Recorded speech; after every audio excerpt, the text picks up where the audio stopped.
Bonjour mes délicieux co-créateurs, c'est Lilou, je suis à Toulouse, au Bonheur et dans le Pot. Oh, il fallait que je t'interviewe Karine, quel bonheur de rencontrer une femme comme toi qui est belle intérieur, extérieur. C'est chouette. Bonjour Lilou, merci beaucoup d'être là, c'est un bonheur aussi de te rencontrer. Comment c'est connecté déjà? Est-ce que c'est par la merveilleuse Claudie des petites barres gourmises là que j'adore? Absolument, c'est Claudie des Barres Gourmises, tout à fait. La coquine. Voilà, bonjour Claudie, un petit clin d'œil. Ah oui. Absolument, ouais, avec une histoire fantastique aussi et que tu as interviewée il y a 1 an, ou un peu plus peut-être. Ouais. Voilà. Tu fais des bars crus bio, mais toi tu es super intéressée par le bio, ça fait depuis toujours, parce que je sais que tu as un parcours assez extraordinaire et j'aimerais bien partager ton parcours parce qu'on est pas mal dans ce cas-là à vivre de vrais changements. Bon, toi toute jeune, tu es partie avec ton homme voyager à travers le monde, et quand est-ce que le bio est venu à toi ? Alors le bio est venu encore plus jeune que ça. Le bio est venu adolescente parce que j'ai eu la chance d'avoir 2 grands-pères assez sensibilisés par la santé et la nature, dont un grand-père jardinier. Donc en effet, j'ai changé d'alimentation assez jeune. À 12 ans, j'ai arrêté de manger de la viande. Et donc je suis rentrée dans un magasin à l'époque diététique et c'est là que j'ai découvert le bio et tout ce qui s'ensuit. Voilà. Et après, j'ai rencontré l'âme sœur, donc mon époux, Jeff. Rien que ça. Voilà, qui lui était aussi sensibilisé par les produits bio depuis qu'il a eu à peu près 20 ans. Il mangeait bio, il a expérimenté tout un tas de choses et voilà. Et donc du coup, tous les deux, on s'est bien retrouvés à ce niveau-là. Donc bio, oui, ça fait 25-30 ans qu'on mange bio, 100% bio. Et c'est une maman de 7 enfants, je précise quand même, parce que là je viens d'apprendre ça et c'est extraordinaire quand on voit son corps et surtout de monter une entreprise et de faire tout ce que tu as pu faire avec 7 enfants. Ça sera une autre interview une prochaine fois parce que c'est vraiment un parcours personnel qui est waouh. Oui, c'est vrai, 7 enfants, mais c'est que du bonheur. 7 enfants, mais ouais, c'est de l'amour. Donc forcément, c'est gratuit et c'est magnifique. C'est du plus tous les jours. Donc ouais, ça c'est vrai que bon, c'est une histoire familiale magnifique. L'amour d'abord. C'est vrai que c'est pour ça que c'est important de parler de ça. Les enfants, c'est la concrétisation de l'amour, du premier amour, Jeff et moi.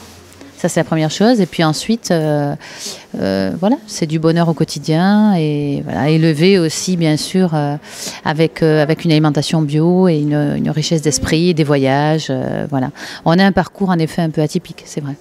Qu'est-ce que vous avez appris à faire? Parce que c'est pas seulement... vous avez commencé à vendre, d'après ce que j'ai compris, à concocter vous-même des petits plats, à les mettre en pot et ensuite à les distribuer dans différents magasins bio à travers Toulouse et maintenant ailleurs. Enfin, parle-nous de cette aventure, parce que comment ça t'est venu?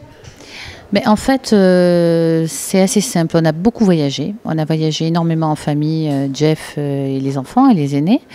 Et donc, on a vécu des expériences extraordinaires parce qu'on est parti à l'autre bout du monde avec notre camion. Voilà. Alors, quand on se retrouve à 4000 mètres d'altitude en Éthiopie, loin de tout, hein, loin de la pharmacie, loin de papa, maman ou papy, mamie, forcément, il faut aller chercher au fond de soi-même, quoi. Au fond de soi-même pour avancer et pour vraiment se jeter comme ça dans la vie. Donc, quand on est rentré de ce chemin extraordinaire de voyage que nous avons fait pendant des années, il n'était pas question de lui et moi de se retrouver le soir autour d'une assiette et de se raconter la journée. Il fallait absolument continuer l'aventure. Et donc on avait une passion commune qui était la cuisine. Voilà. Et on s'est dit, mon Dieu, c'est pas pour rien, c'est un signe, c'est quelque chose. Donc on a dit, on va se lancer. Et tous les deux, on est hyper passionnés de cuisine. Tous les jours, on passe minimum 1h15 en cuisine. Minimum, ça c'est le truc. Voilà, et on a d'ailleurs passé la fièvre aux enfants qui sont aussi des cuisiniers. Le premier qui arrive le soir à la maison nous monte un vrai repas. Voilà, et donc du coup, on a continué l'aventure comme ça, en créant l'entreprise. Et donc c'est vrai qu'au départ, on a démarré ça à la ferme, dans le Gers, tout doucement. Voilà, on est allé voir des producteurs régionaux, locaux, on est allé acheter nos légumes, on a mis ça en marmite. Et puis on a mis ça en conserve, en pot de verre. On a vraiment fait ça avec amour, vraiment. On a recherché beaucoup, on a appris aussi beaucoup, parce qu'au départ on est des cuisiniers, on n'est pas des conserveurs. Donc il a fallu apprendre à mettre en pot, en conserve, un produit santé et qualitatif. Donc on a vraiment joué sur la cuisson. Parce que c'est vrai qu'une conserve, ça peut être des fois... Parlez-nous du verre, pourquoi le verre? Ça paraît un peu évident peut-être pour toi maintenant, mais... Oui, alors le verre, oui, parce que d'abord c'est le matériau le plus noble pour conserver des aliments et le plus ancien. Hein, c'est vraiment, ça existe depuis la nuit des temps. Après, il y a deux façons de faire une conserve. La façon comme le faisaient nos grands-mères et comme on le fait depuis toujours, ou la façon industrielle. Donc la façon vraiment, on va dire, qui respecte le produit, c'est de cuire le produit dans la conserve et de le faire comme si on le faisait dans une casserole, c'est-à-dire 35 minutes à température comme dans une casserole, faible température. Et là, on arrive à avoir vraiment les goûts et les saveurs des produits. Et voilà. Donc on a travaillé ça très longtemps au départ, parce que ça, c'était pas notre métier, c'était pas notre passion. Donc il a fallu le travailler. On l'a fait, et puis voilà, et puis ça a fait son bonhomme de chemin, et aujourd'hui, c'est 90... Tu étais aux familles avant, comment ça s'est passé ? On a fait goûter, ouais, on a fait goûter aux amis, aux familles, aux gens qu'on connaissait. On est passé devant, on s'est fait aider aussi au départ. Donc financièrement, on n'avait rien du tout. On est rentré de nos voyages à sec. Donc on s'est fait aider, et donc pour ça, en effet, il a fallu faire goûter à des gens qui nous ont aidés. Des financiers, des partenaires. Financiers, ouais. À l'époque, c'était le ministère de la Jeunesse et des Sports qui faisait ce qu'on appelle le défi jeune. Alors je ne sais pas si ça existe toujours aujourd'hui, mais c'était très bien. Il fallait donc présenter le projet au niveau départemental puis régional. Voilà, on a été lauréat à Midi-Pyrénées, et ça nous a permis d'acheter les 2 premières marmites, les 3 premières louches, et de démarrer. Voilà. Comme quoi, hein, des fois, l'argent est un frein, mais tu peux en témoigner autrement. Des fois, cette excuse qu'on a, non, je peux pas réaliser ce rêve-là, c'est bien beau, mais... Vient l'argent ? Ah oui, l'argent, il vient, ouais. Bien sûr qu'il vient. En fait, tout vient, il suffit simplement d'y croire et de focaliser dessus. Voilà, ça c'est vraiment... Sans être obsessionnel, parce que ça aussi, c'est pas... Des fois, quand on a trop d'énergie concentrée sur quelque chose, ça fonctionne pas. Il n'y a pas eu des moments où tout s'ouvrait. Comment tu le vois ? Est-ce que ça venait de toi à l'origine ? Quelque chose qui s'est ouvert en toi, tu t'es dit, tiens, il y a vraiment autre chose à aller chercher là ? Ou ça s'est un peu tombé dessus ? Non, c'est vrai que... Alors bon, moi, personnellement, je ne peux pas focaliser ce dont tu parles, qui est complètement juste, c'est-à-dire focaliser à fond sur quelque chose. Je ne peux pas le faire, ne serait-ce que par notre structure familiale. Parce que 7 enfants, ou 6 ou 5 avant, tu peux pas. Dans le sens où toutes les 10 minutes, il y a une nouveauté, il y a un enfant qui a un besoin, tu vois, on est dans une vie hyper bouillonnante quand même. Mais focaliser au niveau du cœur, c'est ça que je veux dire. C'est vraiment, tu vois, la vibration. C'est-à-dire, waouh, vraiment, c'est tout d'un coup, c'est génial, c'est ça que tu as envie de faire. Tu vois, c'est être excité comme un enfant devant un jouet ou devant la certitude qu'on va faire quelque chose de sympa. Cet enthousiasme. Voilà, l'enthousiasme. Vraiment, ça c'est super. C'est ça qui te guide. C'est ça qui me guide, ouais. Et puis après, je laisse venir. Tu vois, je suis enthousiaste, mais je m'inquiète pas. Je sais que ça vient. Ouais, pas de frein particulier, pas de barrière particulière, et les choses viennent. Ouais. Vous avez fait du porte-à-porte à un moment ? Vous avez commencé avec 2-3 recettes, je suppose ? On a commencé avec 7-8 recettes, absolument, et on a fait du porte-à-porte, on a fait les marchés de la région ici, on a fait les marchés. Combien de temps les marchés ? Pendant 1 an et demi. Hein. Et puis on a été repérés parce qu'on nous a dit, mais votre produit, il est très urbain, c'est super, mais il faut aller dans des endroits où les gens n'ont pas l'habitude et ne peuvent pas cuisiner. Parce qu'ils ne peuvent pas, ils n'ont pas le temps, ils savent pas, il faut. Donc du coup, on a fait notre premier salon Marjolaine à Paris. Donc, en fait, vous écoutiez l'information qui venait à vous. Hein. C'est les gens qui vont guider, c'est les signes de la vie. Oui, absolument. C'est les gens qui nous ont petit à petit guidés. Et voilà, surtout que nous, on était passionnés par notre cuisine, mais quelque part, il a fallu tout apprendre. Ouais. Moi, j'ai pas fait d'école de commerce, j'ai rien fait de tout ça. Et Jeff non plus. À la base, on est des artistes, on n'est pas on n'est pas des commerçants. Hein. Donc, en effet, on a appris sur le tas. Moi, je suis complètement autodidacte. Et en effet, les choses sont venues petit à petit. Et voilà.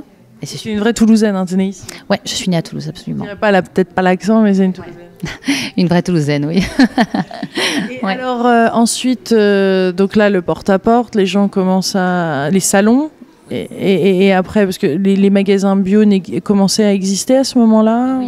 Oui, le réseau spécialisé bio était déjà très bien structuré. Justement, ce n'était pas forcément à notre avantage dans les années 2000. Parce que, en fait, le réseau s'est structuré entre 1990 et 2000. Donc là, en effet, tout nouveau produit qui arrivait pénétrait très facilement les rayons. Parce que les magasins bio avaient besoin de nouveaux produits. Et d'ailleurs, moi, je me souviens, la consommatrice que j'étais, chaque fois qu'on trouvait un nouveau produit, waouh, c'était super, on se précipitait dessus. Dans les années 2000, c'était différent parce que les magasins, les réseaux étaient déjà bien structurés et bien achalandés. Voilà, donc du coup, c'était un petit peu différent. Il a fallu jouer d'innovation et ça, c'est notre point fort.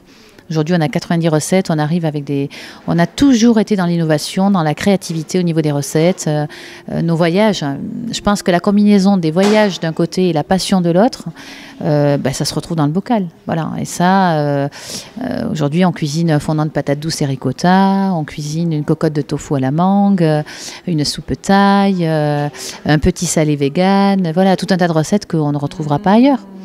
Voilà. Et ça, c'est en effet la passion et les voyages quand même, parce qu'on est allé chercher dans les marmites, partout en Afrique, au Proche-Orient, en Amérique du Sud, en Asie, un certain savoir-faire. Voilà. Et celle qui cuisine ici, vous avez maintenant un local, un endroit d'où ça cuisine, et je suppose que ça a l'air très international aussi. Hein. Oui, absolument. Donc on a une magnifique cuisine aujourd'hui qui est dans le Lauragais, et on a tissé un partenariat avec des producteurs locaux, essentiellement locaux. Donc ça, c'est un travail de longue date. Et ça, c'est le travail de Jeff, mon époux. C'est tout à son honneur parce que c'est lui vraiment qui tisse, qui maille le territoire et qui fait en sorte de pérenniser vraiment les matières premières. Et donc, on a une cuisine et on a une équipe super soudée et en effet métissée autour de la marmite pour que chacun amène sa touche. Ouais. Voilà. Et c'est super. C'est vraiment... voilà, c'est la consécration, on va dire, de tout ça, de toutes ces années d'expérience et d'échange. Il y a plein d'innovations ou de choses qui fonctionnent déjà. Là, je vois, donc c'est un buffet qu'on a derrière nous avec une cuisine végétarienne. Ça y est, j'ai trouvé ma cantine à Toulouse, je suis trop contente, c'est hyper bon. Et c'est au poids. Donc ça, c'est quelque chose que je connaissais des États-Unis, mais là, c'est un peu nouveau quand même, et en même temps, ça existe déjà. C'est vrai que bon, c'est un peu nouveau ici, en France. Très connu, en effet, en pays anglo-saxon. D'ailleurs, on a été charmés par ce système là-bas, qui permet finalement de prendre exactement ce qu'on veut et de ne pas gaspiller. Et d'ailleurs, ça, c'est réussi, parce que franchement, on ne jette rien. Les gens terminent, l'assiette est terminée, bon, hein, on la nettoie, mais elle est propre. Donc, ça, c'est super. Et donc, le lieu, oui, on a ouvert ce premier restaurant parce qu'on veut se rapprocher du consommateur. Voilà. Être dans un magasin bio, c'est super. Avoir des produits sur un rayon bio, c'est extra. Mais pour le fabricant que nous sommes et les gens passionnés que nous sommes, c'est pas suffisant. C'est pas suffisant. À un moment donné, il faut sortir de sa marmite, il faut sortir de sa cuisine, il faut aller rencontrer le consommateur, discuter avec lui, se mettre à nu. Voilà, donc moi, c'est un laboratoire vivant ici. Je crée mes nouveautés et avant de les mettre en bocal, je les fais goûter, je les fais tester, on en discute et voilà. Et l'intérêt aujourd'hui, c'est ça, c'est vraiment cette dynamique entre le consommateur et nous. Voilà, qu'on ne va pas retrouver dans un magasin, parce que même si on se déplace dans les magasins, c'est pas pareil. C'est pas la même énergie, c'est pas la même chose. Donc le magasin a tout son rôle, il distribue le produit, c'est super. Mais nous, pour être vraiment au top de l'excellence, être vraiment parfait par rapport à ce qu'attend le consommateur, c'est vraiment super de pouvoir le rencontrer ici. Voilà. Et ça, c'est quelque chose qui manquait, parce que tout ça, ça sort d'observation. Tu as observé les magasins bio, il manquait certaines choses pour toi. Je vois en bas, il y a aussi une salle.